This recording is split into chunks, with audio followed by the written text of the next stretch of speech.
Assalamualaikum warahmatullahi wabarakatuh. Saya Anton Sujarwo, mahasiswa Universitas Terbuka Yogyakarta untuk Prodi Pendidikan Bahasa dan Sastra Indonesia dengan nomor induk mahasiswa 04848137. Dalam kesempatan kali ini, saya akan menjelaskan mengenai filsafat ilmu dan isu kontemporer dalam ruang lingkup pendidikan nasional sebagai salah satu tugas untuk mata kuliah filsafat ilmu.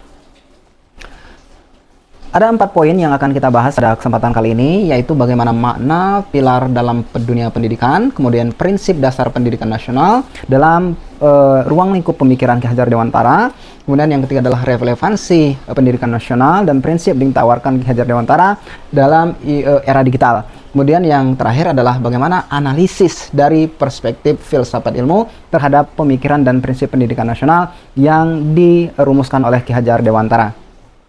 Kita masuk yang pertama teman-teman semua, yaitu makna pilar dalam dunia pendidikan. Nah, pilar dalam dunia pendidikan itu secara mudah dapat kita analogikan sebagai tiang bagi sebuah rumah. Rumah bisa punya atap, rumah bisa punya dinding, rumah bisa punya lantai, tetapi tanpa tiang rumah tidak akan bisa berdiri dengan sempurna. Nah, ini juga yang terjadi dalam dunia pendidikan, dan khususnya pendidikan nasional, bahwa pendidikan nasional membutuhkan pilar atau tiang. Nah, dalam ruang lingkup pendidikan nasional, pilar atau tiang ini ada 3 aspek. Yang pertama adalah nilai, yang kedua adalah karakter, dan yang ketiga adalah pengetahuan.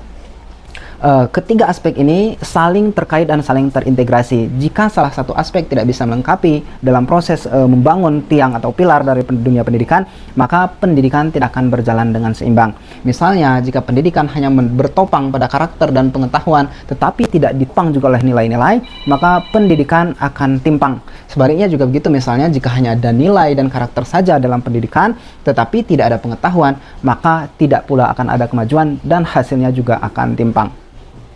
Kemudian yang kedua, teman-teman semua, yaitu adalah prinsip dasar pendidikan menurut Ki Hajar Dewantara.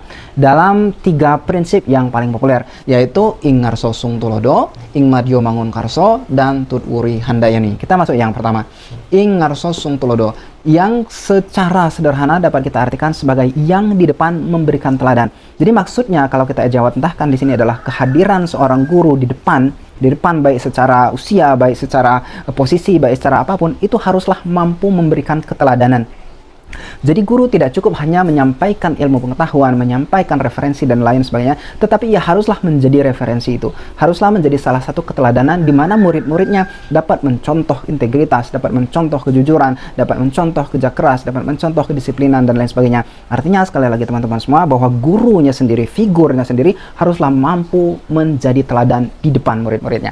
Kemudian yang kedua adalah Ing Madyo Mangun Karso, artinya yang di tengah harus memberikan dorongan, motivasi atau kreativitas. Nah, dalam konteks ini kita bisa melihat bahwa guru pun ketika ia ada di tengah-tengah siswanya itu haruslah mampu memberikan motivasi, haruslah mampu memberikan dorongan untuk kreatif bagi siswanya. Andaikan misalnya kita ambil contohnya dalam pendidikan bahasa dan sastra Indonesia, seorang guru misalnya sedang mengajarkan tentang penulisan, tentang menulis dan lain sebagainya. Nah, ia tidak hanya berhenti bagaimana mencontohkan tulisan-tulisan yang baik, tetapi ia juga mendorong siswanya untuk kreatif, misalnya dengan menulis blog, dengan membuat podcast dan lain sebagainya. Artinya dalam relevansinya di dunia digital, guru ini, sosok guru yang mengamalkan prinsip Ing Madyo Mangun Karso, juga mendorong siswa-siswanya untuk kemudian berkreatif dan penuh dengan motivasi, khususnya di era digital seperti sekarang ini. Kemudian yang ketiga, teman-teman semua, yaitu adalah Tut Wuri Handayani, yang jika kita terjemahkan secara simpel atau sederhana adalah yang di belakang memberikan dorongan. Nah, memberikan dorongan di sini dapat kita artikan sebagai mendorong siswa atau murid-murid untuk berpikir kritis, untuk mandiri dan lain sebagainya. Sehingga dalam konteksnya nanti, siswa-siswa ini dapat tumbuh menjadi pribadi-pribadi yang mandiri, sehingga tidak terlalu tergantung pada kiri dan kanannya, tetapi mampu berdedikasi, tegak di atas kakinya sendiri, dan kemudian malah memberikan manfaat terhadap orang-orang di sekitarnya.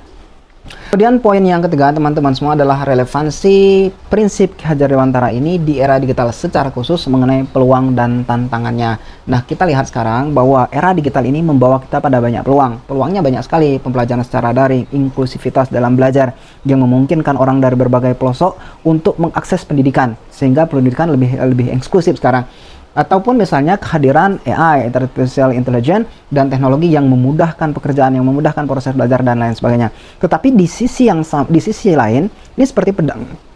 Ini seperti pedang bermata dua yang membawa manfaat sekaligus juga bisa membawa dampak yang buruk. Dampak yang buruk dalam konteks ini bisa jadi misalnya adalah munculnya berita hoax yang tidak bisa disaring dengan pemikiran yang tidak kritis.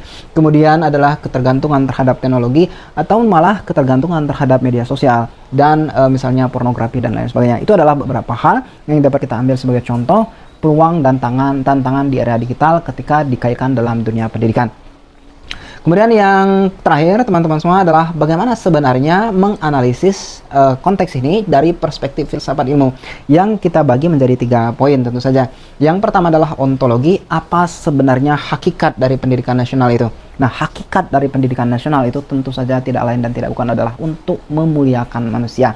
Jika kita kembali lagi ke prinsip yang pertama, bagaimana nilai, karakter, dan pengetahuan dijadikan sebagai tiang daripada dunia pendidikan, maka itu juga tidak lain dan tidak bukan untuk memajukan manusia, untuk meningkatkan peradaban manusia yang pada akhirnya masuk pada satu muara yang paling penting, yaitu untuk memanusiakan manusia yang menyadari siapa dirinya, siapa Tuhannya, dan kemana dia akan menuju dan menjalankan seluruh rutinitas kehidupannya. Kemudian yang kedua adalah epistemologi, yaitu pertanyaannya bagaimana ilmu diperoleh. Nah, tentu saja dalam konteks pendidik, dalam konteks era digital, ilmu diperoleh dengan banyak cara, yang salah satunya adalah dengan teknologi. Tetapi dalam teknologi ini, ilmu yang diperoleh juga tidak boleh diperoleh secara sembarangan. Harus ada guru yang mendampingi, harus ada guru yang memandu, agar siswa dalam belajar menggunakan teknologi tidak tersesat, seperti masuk ke dalam rimba belantara yang kemudian tidak tahu harus kemana, apa yang harus dilakukan, dan lain sebagainya, sehingga tersesat dan mati di dalamnya. Kemudian yang terakhir adalah aksiologi. Untuk apa sebenarnya ilmu pengetahuan dalam konteks pendidikan ini? Tentu saja tujuan terakhirnya seperti yang sudah kita bahas adalah untuk memajukan kehidupan manusia, meningkatkan peradaban manusia, meningkatkan kehidupan baik secara ekonomi, moral, sosial, dan lain sebagainya. Nah, ini adalah tujuan sebenarnya dari konsep pendidikan nasional.